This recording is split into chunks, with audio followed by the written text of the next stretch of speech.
What if I told you that you could live a longer, healthier life by changing your beliefs and your thoughts around what it means to grow older? Now that sounds crazy, doesn't it? But the research is out there. The research shows that when we believe that growing older is all about becoming a burden, having nothing left to give back to the world, that it's nothing but this time of decline, we will actually have worse physical and cognitive health outcomes. Ageism, which is defined as stereotypes, prejudice, and discrimination based on age, can shorten our lifespans by up to 7.5 years. What we believe about aging is so powerful that researchers estimate that ageism costs our country $63 billion a year in additional healthcare expenditures. So how can you start to make a shift? Well, one of the first things to do is to become aware of ageist messages.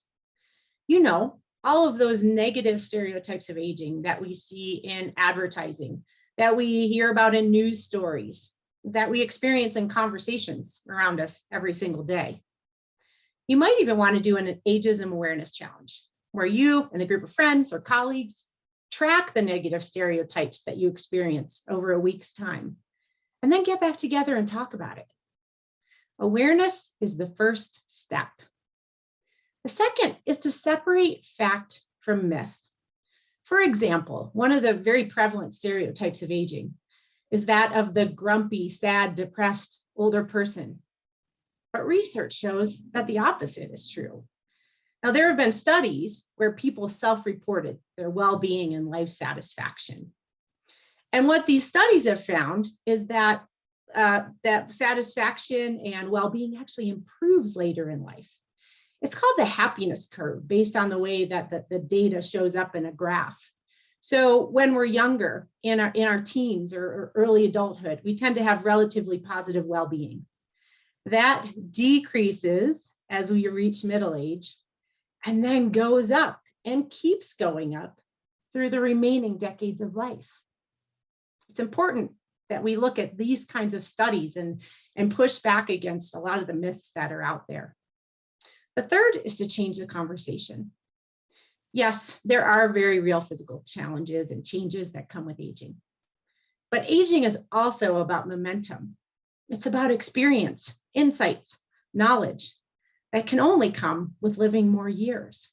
So the next time you're in a conversation and people are talking about all the bad things that come with growing older, ask the question, what are the good things that come with aging? And you'll start to see the conversation shift as people start to realize the good things that do come with growing older. It's really important we bring that to the conversation. Number 4 is be careful as we're pushing back against ageism, not to use super agers as our examples. You know, those people that are running marathons, jumping out of airplanes when they're 80 or 90 years old. Well, these stories are great, and they can inspire us to be our best and live our healthiest lives. The reality is that the majority of us aren't going to be running marathons when we're 80 or 90 or jumping out of airplanes. The reality is that some of us will be living with dementia. Some of us will be living with frailty as we age. And we need to make sure we acknowledge and honor aging in all of its forms so that we don't inadvertently create more stigma around people who are living with different abilities. If all of us work together to push back against ageism, we can create ripple effects in our society that can change our world.